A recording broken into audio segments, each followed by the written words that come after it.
ese bache mental y físico. En esta carrera espiritual también sucede algo similar, y aquí el autor de Hebreos nos dice: por tanto, levantad las manos caídas y las rodillas paralizadas. No nos desanimemos ni nos sorprendamos por el fuego de prueba que nos ha sobrevenido. Dice en Primera de Pedro, capítulo 4, también, versículos 12 y 13. Dice: amados, no os sorprendáis del fuego de prueba que os ha sobrevenido como si alguna cosa extraña os aconteciese. No es extraño. Debéis estar familiarizados, porque esto es lo que nuestro Padre Celestial va a traer a nuestras vidas precisamente para esto, para que levantemos nuestras manos caídas y nuestras rodillas paralizadas. Dice entonces 1 Pedro 4, 12, 13, gozaos, sino por cuanto sois participantes de los padecimientos de Cristo, para que también en la revelación de su gloria os gocéis con más alegría. Y en Hebreos 11.2 nos habla del gozo de Cristo, enfrentando la prueba de la cruz. Esto no es ajeno a nuestro Señor. Cuando Él nos dice: no os sorprendáis del fuego de prueba que os ha sobrevenido, levantad vuestro ánimo, seguid hacia adelante en esta carrera. No es como el que da instrucciones a un grupito de gente que está aquí abajo en la tierra y que está entrenando como si fuéramos un equipo de deporte, y va dando instrucciones para que vayamos haciendo, sino al contrario.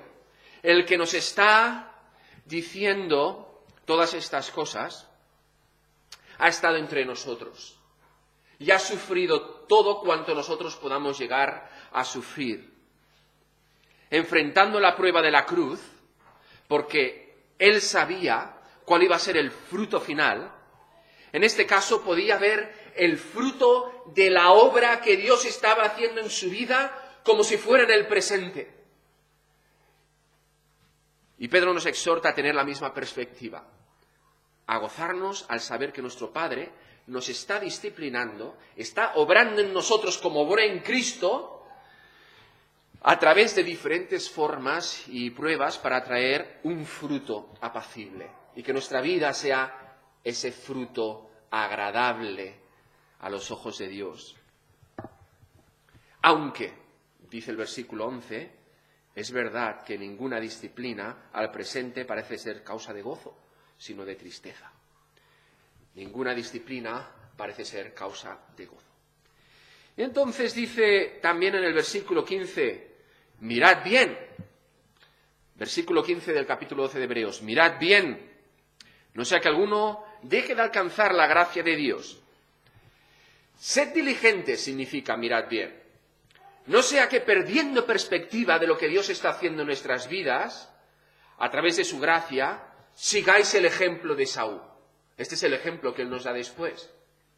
Es decir, recapitulando, desde el momento que Dios nos ha llamado a una vida de santidad y de pureza, a una vida cristiana, debemos estar advertidos que Dios va a obrar. Dios no va a estar quieto, esperando a que nosotros hagamos. Él va a obrar en nosotros, y por supuesto Él también espera que nosotros obremos en Él, pero Él va a obrar en nosotros. Y la manera que Él va a prepararnos para que recorramos esta carrera y podamos llegar hasta el final, va a ser a través de todas estas pruebas y todas estas disciplinas que Él envía de vez en cuando. Y la advertencia es, ojo, que no perdamos el foco. Ojo, que nuestros ojos no se vayan a otro lugar y empecemos a distraernos, a perder perspectiva de nuestra vida y seamos como el profano Esaú. Y es ahí donde vamos a meditar por los siguientes minutos. Porque Esaú, dice el versículo 16, por una sola comida vendió su primogenitura. Así que vamos a tomar el ejemplo de Esaú como el ejemplo de aquel que precisamente hizo lo contrario a lo que la carta de Hebreos nos está animando a hacer. El que perdió perspectiva. Y vamos a tomar esta frase que por una sola comida vendió su primogenitura en dos partes. Primero vamos a hablar de la segunda parte, vendió su primogenitura. Y después hablaremos de la primera, que por una sola comida. Y espero que en los próximos 30 minutos podamos cubrir todo esto. Ya, lo digo para que tengáis más o menos una idea de que voy a acabar sobre las 7:10. Intentaré. ¿Está bien? ¿7:10? Muy bien. Pues tened la libertad de levantaros. Y si alguien, por supuesto, tiene necesidad antes de levantarse, porque es insufrible lo que estoy diciendo, os podéis ir a refrescar un poquito también. Venga. Vendió su primogenitura. Bueno, los hechos de cómo Esaú vendió su primogenitura los encontramos en el capítulo 25 de Génesis. Si me acompañáis ahí, vamos a ir rápidamente viajando a través de esos versículos sin detenernos demasiado, pero sí que quiero que entendamos bien cuando las Escrituras nos dan un ejemplo en el Nuevo Testamento sobre un tal Esaú que todos conocemos vendiendo su primogenitura. ¿Qué significa exactamente ese hecho en el contexto en el que vivía Esaú de vender la primogenitura? Y vamos a ir al capítulo 25 de Génesis y vamos a leer en el versículo 26.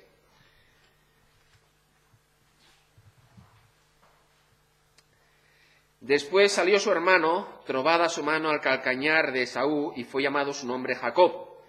Y era Isaac de edad de 60 años cuando ella los dio a luz. ¿Quién dio a luz a Jacob y Esaú? ¿Quién?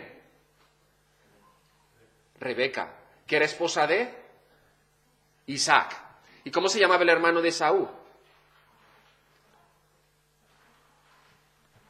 ¿Y quién nació antes, Jacob o Esaú? Por lo tanto, ¿quién era el primogénito?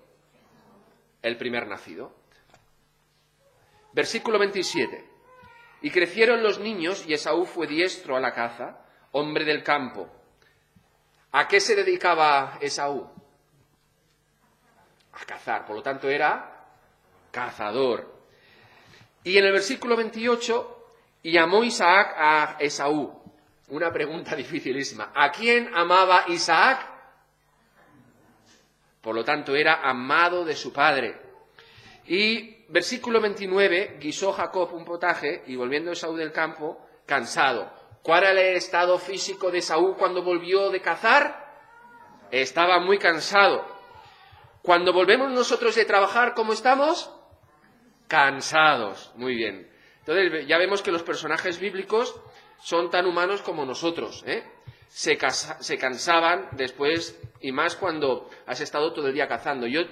Tengo un amigo en Canadá que es cazador y es granjero, y él me explicaba la manera en que él disfrutaba de la caza, y me explicaba que se iba con su hijo muy de madrugada, se subían a un árbol con una silla que tienen especial que se clava, se sentaban ahí y se dedicaban a ver pasar las horas, esperar a que pasara un ciervo. Eso, sobre todo si iban a la caza del ciervo. Y dice que disfrutaba muchísimo 4, 5, 6 horas allí sentado con su rifle esperando que apareciera un ciervo. Eso para mí es muy cansado solo de pensarlo. Pero, cazadores, pues después de un día de caza, el hombre estaba cansado. Versículo 30 dice que dijo a Jacob, te ruego que me des a comer de ese guiso rojo, pues estoy muy cansado. ¿Os ha pasado alguna vez que estás muy cansado después de trabajar y llegas a casa y devoras lo primero que hay? Abres la nevera, el fuet, quién sabe qué. Bueno, estaba muy cansado. Esto es otro dato importante, porque vamos acumulando, ¿verdad? Cazador, amado de su padre, estaba muy cansado después de un día de trabajo, hambriento, y se ve atraído por el guiso de su hermano.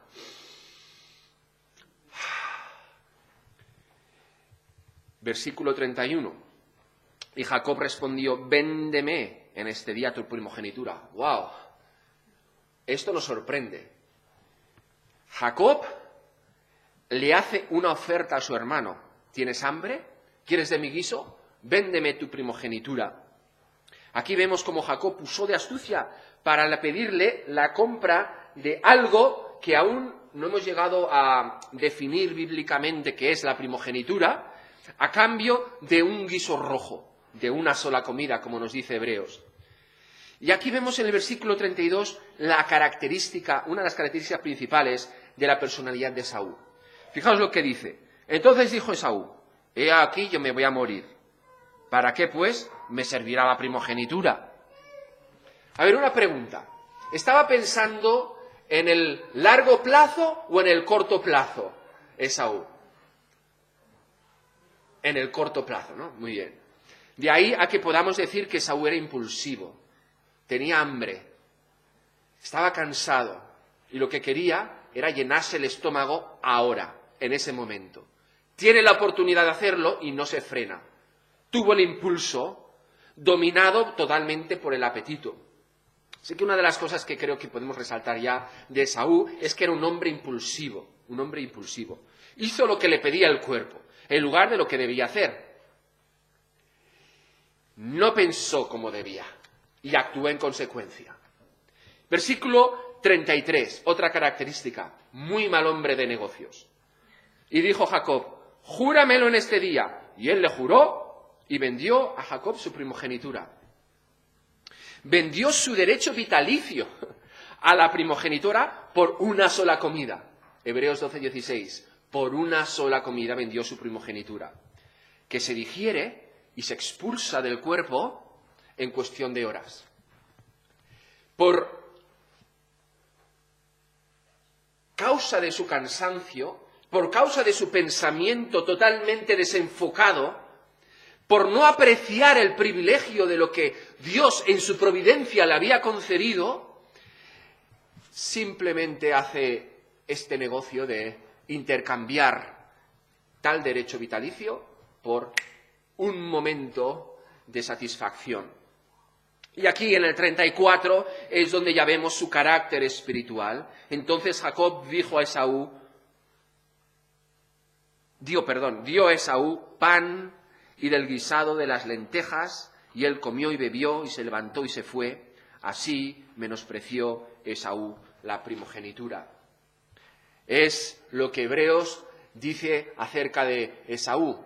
Esaú, el profano, menospreció el don de Dios. No apreció el valor de lo que tenía su primogenitura. Y más adelante, ya no vamos a entrar, pero versículos 34 y 35 del capítulo 26 nos dice que Esaú, cuando ya tenía 40 años, es decir, mi edad, tomó por mujer a Judith, hija de Beeri Eteo, y Baamat, hija de Elón Eteo. ¿Eran los eteos del pueblo de Israel? No. ¿Y qué causó esto en su familia? Bueno, se casó en contra de la voluntad de Dios, finalmente con 3 mujeres extranjeras de la tierra de Canaán. También podéis ver en el 36.2, donde hay ahí una tercera. Y esto ciertamente causó muchos problemas familiares. Muchos. Fueron amargura de espíritu. Él y sus mujeres para Isaac y para Rebeca. Leemos en las Escrituras. Por sus decisiones que nacieron de aquí, del estómago, más que de su corazón y de su fe y de su cabeza. Fue un claro ejemplo del hijo de Proverbios. En el capítulo 17:25 describe así a este hijo. El hijo necio es pesadumbre de su padre y amargura a la que lo dio a luz. ¿Cómo llegó Esaú a ser este hijo necio? A través de lo que hemos escrito. Decisiones tomadas fuera de la voluntad de Dios. Decisiones cortoplacistas. Para llenar su estómago, su apetito, y hacer lo que le pedía el cuerpo en ese momento más que lo que debía hacer. Y en el versículo 27-36, capítulo 27, versículo 36, y Esaú respondió: bien llamaron su nombre Jacob, pues ya me ha suplantado 2 veces, se apoderó de mi primogenitura y aquí ahora ha tomado mi bendición. Y dijo: ¿no has guardado bendición para mí? Hablando a su padre. Intentaré no hablar así, porque ya ves que se me va la voz. Bueno, cuando su padre Isaac era ya anciano, parece que Esaú recobra cierta conciencia de lo que ha perdido.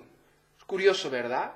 Mientras estás en el movimiento de la vida, con el cansancio, con el hambre, con el apetito, te sacias, tomas decisiones fuera de la voluntad de Dios porque haces lo que te apetece, llega un momento que parece que miras hacia atrás y reflexionas. Y parece que aquí Esaú tiene un momento de lucidez porque se da cuenta de lo que ha perdido cuando dice, se apoderó mi hermano de mi primogenitura. Si se la vendiste, si hiciste tú una transacción, hiciste negocios con él, un intercambio, pero parece que aquí es cuando se da cuenta que su hermano, mucho más sutil e inteligente que él en ese momento, le coló un gol. Y he aquí, dice también, ahora también ha tomado mi bendición, porque ya sabéis que Jacob suplantó a su hermano 2 veces. La segunda es para tomar la bendición de su padre, con la ayuda de Rebeca. Y cuando en el versículo 38 busca la bendición de su padre, ya es tarde. Fijaos en el versículo 38 lo que dice, 27-38. Y Esaú respondió a su padre, ¿no tienes más que una sola bendición, padre mío? Bendíceme también a mí, padre mío. Y alzó Esaú su voz y lloró. Esto bien nos recuerda lo que nos dice Hebreos 12-17, que acabamos de leer, que dice, porque ya sabéis que aún después, deseando heredar la bendición, fue desechado. Su padre ya no tenía la bendición del primogénito para él, y no hubo oportunidad para el arrepentimiento, porque la procuró con lágrimas. ¿A qué se refiere este versículo? A lo que acabamos de leer en el 27-38, cuando dice, y alzó Esaú su voz y lloró. Un lloro que ya no iba a poder traer de vuelta la bendición que había dejado detrás. Trató de arrepentirse cuando era ya demasiado tarde. Y lo que me gustaría compartir con vosotros es de qué manera podemos aprender de este ejemplo negativo de las Escrituras para no llegar al momento al que llegó Esaú, que tengamos que mirar hacia atrás y entonces llorar de amargura, sabiendo que no vamos a poder recuperar todo lo que hemos perdido. ¿Qué implicaba la primogenitura? Vamos a hablar brevemente de este concepto. Ya sabemos que vendió Esaú la primogenitura por un plato de comida, por una sola comida. Bueno, la primogenitura, el concepto como tal, Dios lo fue revelando progresivamente en la historia. ¿Por qué era tan importante? ¿Por qué Esaú lloraba tan amargamente por la bendición del primogénito? Por la primogenitura que perdió.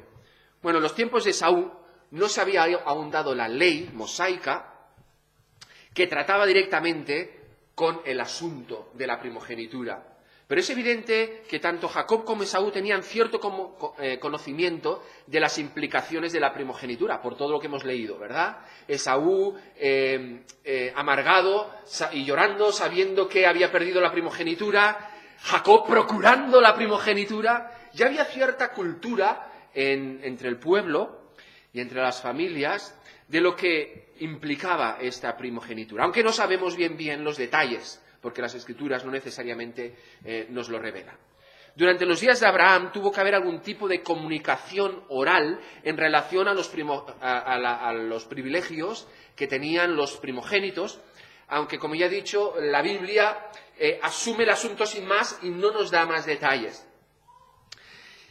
Pero cuando Jacob le pide a su hermano la venta de la primogenitura, en el 25-31 solo hay 2 opciones aquí. Una, que sea la primera vez en la historia que una persona quiere comprar la primogenitura de su hermano, o que quizá en esos días sería uso y costumbre comprar y vender el derecho de primogenitura.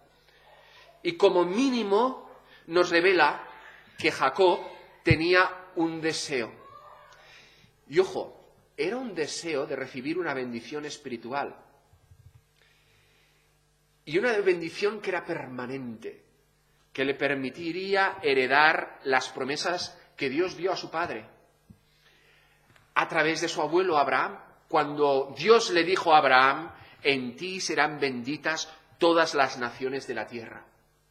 Esto seguramente estaba en la mente de Jacob cuando vio la oportunidad de comprar la primogenitura y recibir esa bendición para sí mismo. Su corazón deseaba lo correcto. ¿Cuántas veces nosotros deseamos lo correcto? ¿Cuántas? ¿Pocas? Muchas. ¿Cuántas veces deseamos lo correcto? Pero en esta ocasión Jacob estaba muy equivocado acerca de los medios que usó para conseguir lo que deseaba. Es aquí donde metió la pata hasta arriba.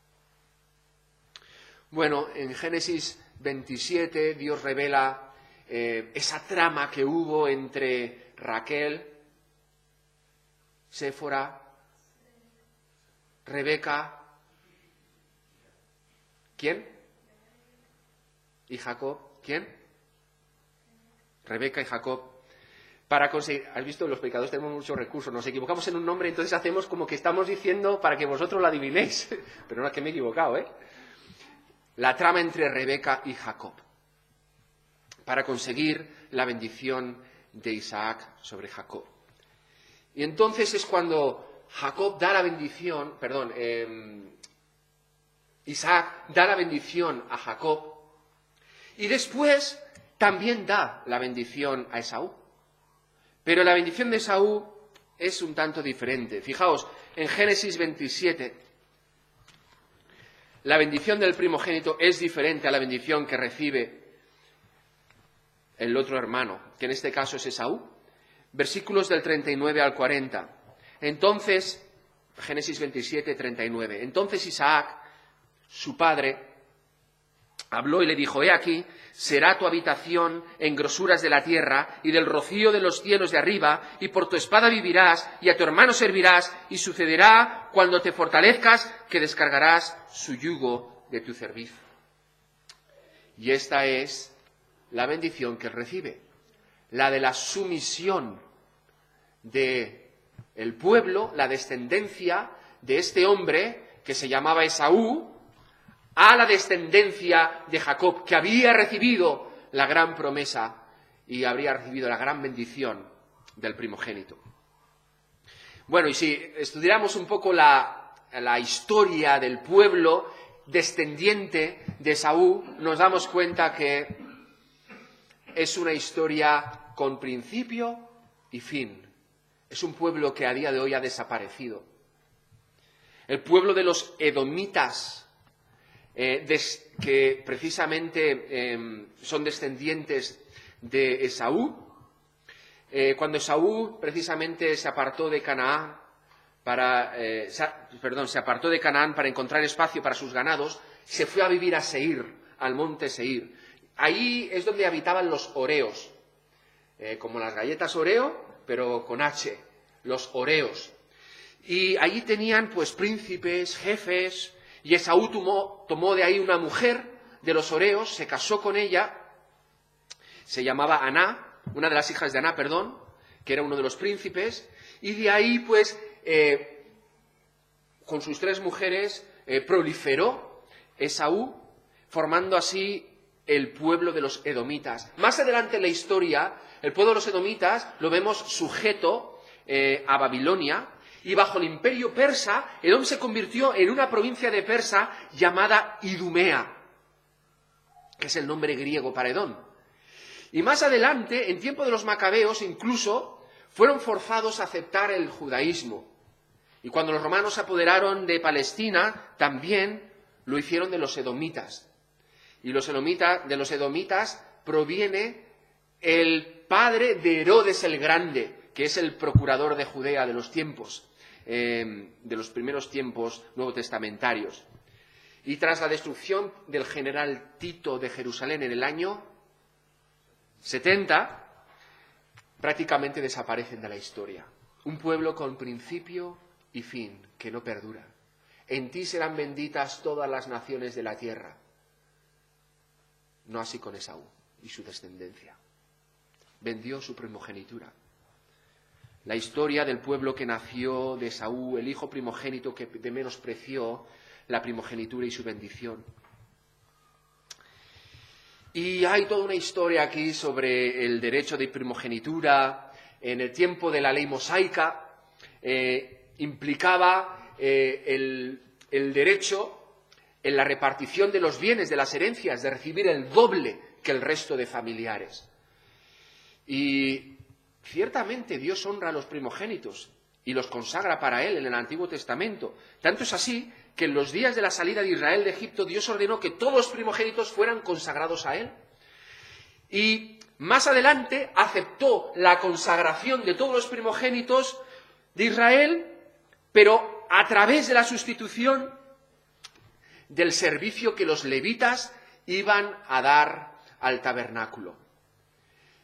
Es decir, sustituyó la primogenitura o la consagración de todos los primogénitos de Israel por la consagración de los levitas al servicio a tiempo completo del tabernáculo.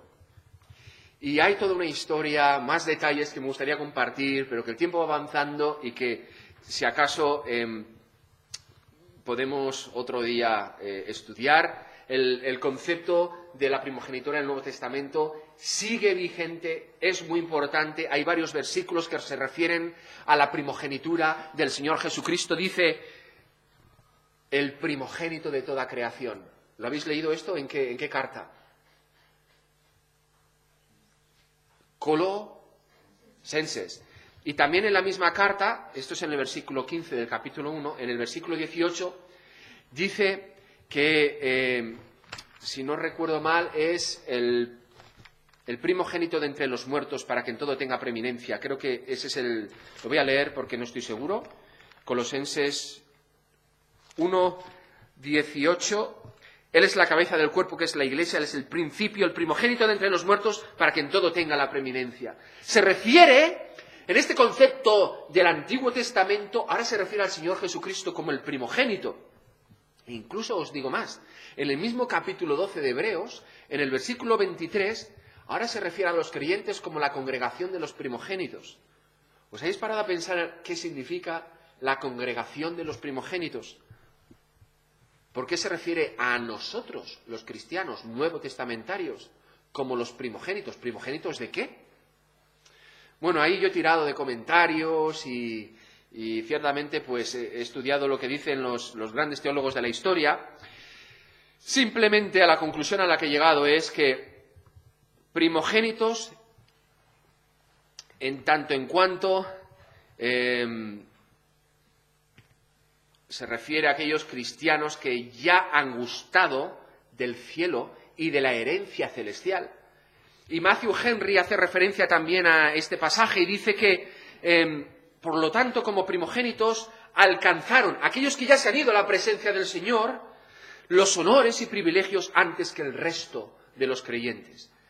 La primogenitura, recordad, está vinculada a una herencia, a la promesa de la vida, a la promesa del Mesías, pero también está vinculada a una herencia futura que el Hijo ha de recibir, el primogénito ha de recibir, y como creyentes nosotros tenemos que recibir esa herencia espiritual.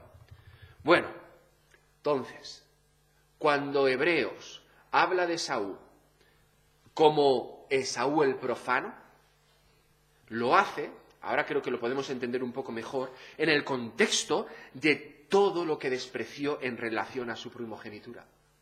Mayormente la bendición de su padre, prefiriendo el deleite temporal de una sola comida a la herencia de las promesas de Dios. Me parecía muy significativo esta frase, por una sola comida. En Hebreos 12:16, vendió toda la bendición espiritual que Dios tenía preparado para el primogénito, para el heredero, para aquel que tenía que recibir la promesa de Abraham y de Isaac, que en ti serían benditas todas las naciones de la tierra. Y por una decisión que siguió a muchas otras, o que precedió a muchas otras decisiones, Esaú se coloca él solito fuera de esta carrera, a la que el autor de Hebreos nos anima a correr. Se salió él solito, perdió perspectiva. Y una sola comida, ¿qué representa? Entonces yo me puse a pensar, ¿qué puede representar una sola comida para nosotros? Ahora que entendemos todo lo que perdió Esaú por una sola comida, ¿qué puede ser una sola comida para nosotros? Si lo convertimos en un símbolo, ¿qué simboliza? Bueno, pues he apuntado aquí por lo menos 1, 2, 3, 4, 5, 6 ideas que son reflexiones mías y que no necesariamente son exhaustivas. Y estoy seguro que hay matices que aquí podríamos encontrar entre todos. Una sola comida representa todo aquello que nos ata a lo material, todo aquello que nos ata a lo terrenal, en detrimento de las promesas espirituales, y que tiene un gran coste espiritual en forma de pérdidas irrecuperables como la de Esaú.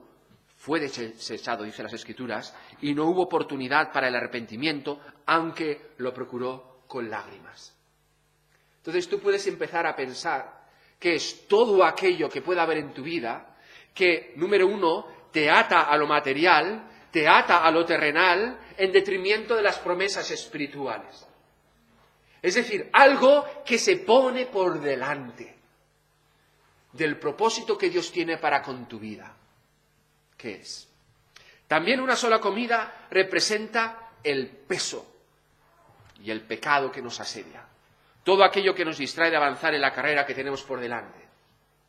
Todo aquello que aún brota de nuestro corazón pecaminoso y que procura dominarnos. Dígase la carne.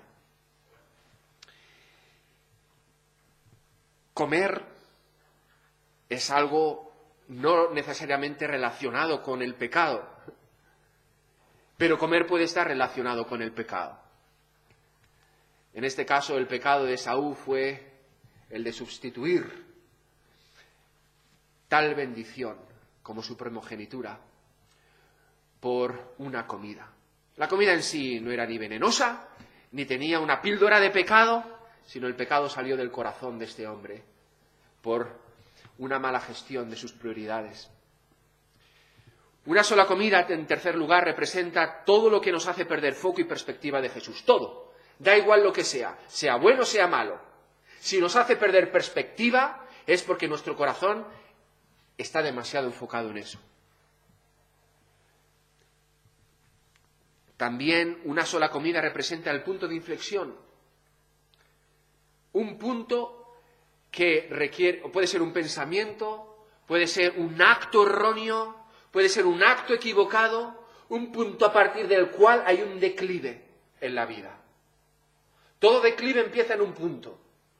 Puede ser un declive muy leve, no una caída vertical, sino simplemente un pequeño desvío, que sumado a otros tantos errores, suman en su conjunto un gran declive, y poco a poco van consumiendo el corazón, apoderándose de nuestra vida, y nuestros ojos que antes miraban a Jesús, que es el autor y consumador de nuestra fe, ahora están mirando otras cosas. Y miramos para atrás y decimos, ¿cómo he llegado hasta aquí? Pues todo empezó por un punto de inflexión, un momento, una mala decisión, algo que hiciste, y que ya no puedes rectificar.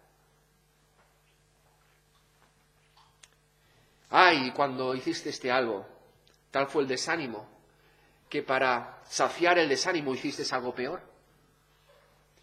¿Y cuántas veces eso sucede que entramos en la rueda del declive? Una sola comida representa también el punto de inflexión. Así fue en el caso de Esaú. Ya hemos visto, ¿no?, en su vida, vende su primogenitura, se casa con las mujeres de Canaán, fue amargura de espíritu para su familia, su pueblo fue un pueblo pagano y finalmente vemos a ese pueblo desaparecer de la historia, no perduró. En quinto lugar, una sola comida también representa el sacrificio de lo eterno en el altar del placer momentáneo. ¿Cuántas veces? ¿Cuántas veces hemos sido tan constantes en las cosas del Señor? Y a lo mejor sucede algo, nos desanimamos un poquito y tenemos la oportunidad de obedecer al Señor en una prueba, en una tentación, y sucumbimos. ¿Cuántas veces nuestras decisiones son en el corto plazo y no en el largo plazo? Para los cristianos, ¿cuál sería nuestro largo plazo? Poner nuestras miras en las cosas de arriba, no en las de la tierra, ¿verdad? Poner nuestra mira en las cosas de arriba, no en las de la tierra. Cuando tomamos decisiones basadas cuando nuestra mira está en las cosas de arriba, de la tierra, es cuando preparamos un altar, colocamos las cosas de arriba en ese altar, y las quemamos para recoger el placer momentáneo de una sola comida, de un solo momento. Y en sexto lugar, una sola comida representa todo lo que roba la bendición de Dios sobre una vida y sobre una familia. Ojo, porque lo que Esaú hizo tuvo repercusión sobre todas sus generaciones. La bendición que estaba sobre la vida del primogénito, sobre la promesa de Dios, no pasó a sus generaciones. Los descendientes de Esaú fueron eliminados de la línea generacional de la promesa. Esto es un claro ejemplo de lo que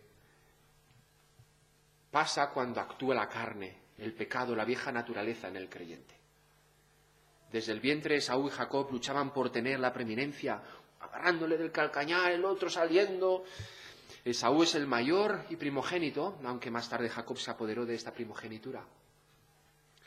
Y la profecía sobre estas luchas entre los dos niños de Génesis se cumple en las dos naciones también que nacieron de ellos. Y madre mía, tengo aquí para media hora más. Y como he prometido que iba a acabar a las 10, vamos a acabar simplemente con estos pensamientos.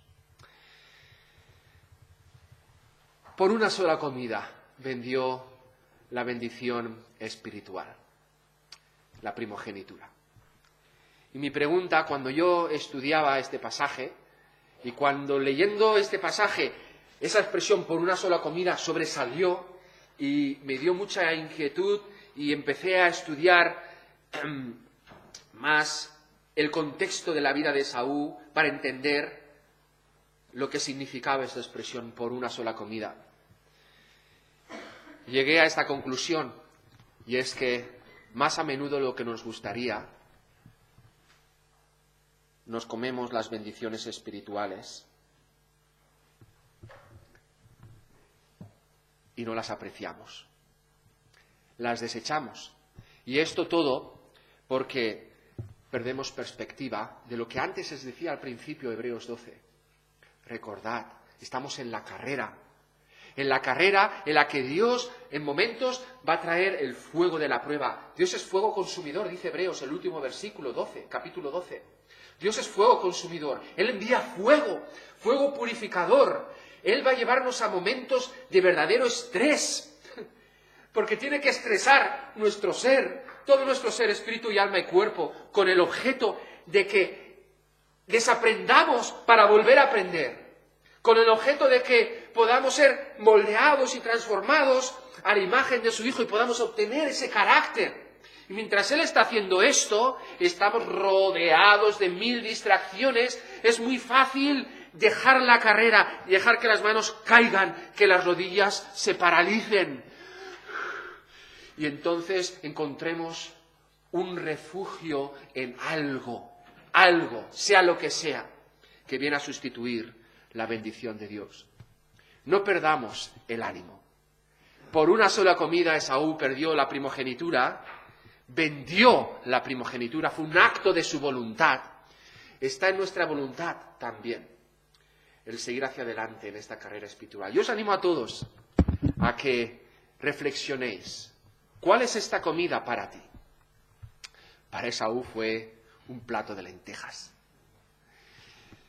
Todos nosotros ciertamente tenemos algo en nuestra vida, algo que puede llegar a ser una debilidad. Quizás es tu plato de comida, la sola comida. Pueda el Señor advertirnos.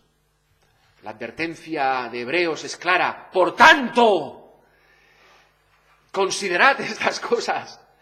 Considerad el mal ejemplo de Esaú para que no lleguemos al punto en el que tengamos que mirar para atrás en nuestra vida y llorar amargamente para recuperar aquello que jamás vamos a recuperar. Los días pasados pasados están. Tenemos un Dios tan bueno y bondadoso que cuando vamos a Él arrepentidos por cualquier cosa, Él nos perdona. Y Él pone bajo la sangre de su Hijo cualquier pecado. Nos restaura. Pero el tiempo que ha pasado ya no lo recuperamos. Aquello que hemos hecho que tiene consecuencias, difícilmente, en ocasiones, no las podemos rectificar. Quien ha robado puede devolver lo que ha robado. Quien ha engañado se puede sincerar. Oh, pero la bendición de todos esos días, semanas, de todos esos años que hemos pasado o hemos malgastado, ya no vuelven. Oh, que el Señor nos advierta antes, como nos dice Hebreos, que consideremos este ejemplo de Esaú. Vamos a orar. Amado Padre, te damos muchas gracias por tu palabra y gracias te damos, Señor, porque vemos en ella la abundancia del amor que nace de tu corazón bondadoso y generoso para con nosotros. Gracias te damos, Señor, por darnos perspectiva futura. Te pedimos, Señor, que nos ayudes a sostener nuestra mirada más allá de lo temporal y de lo físico, a poner los ojos en tu Hijo amado, nuestro Salvador, y en poner nuestra mira en las cosas de arriba, en considerar el valor de la gran bendición espiritual de nuestra primogenitura espiritual, y a no vender por cualquier cosa todas estas bendiciones. Sabemos que el resultado de una sola comida es muy amargo y tiene consecuencias fatales y permanentes. Ayúdanos, Señor, sosténnos y manténnos dentro del camino con el objeto y solo el objetivo de que tú seas honrado en nuestras vidas y que puedas ver el fruto apacible de la obra de Jesucristo en nosotros. Y puedas gozarte y nosotros podamos ser un ejemplo, luz en medio de la tierra, de lo que tú puedes hacer en la vida de cualquier hombre, de cualquier persona. Gracias te damos, Señor, por este tiempo que nos concedes de poder detener nuestro camino en este habituallamiento de las Escrituras y continuar con nuestra carrera animados y reorientados en la dirección correcta. En el nombre de Jesucristo. Amén.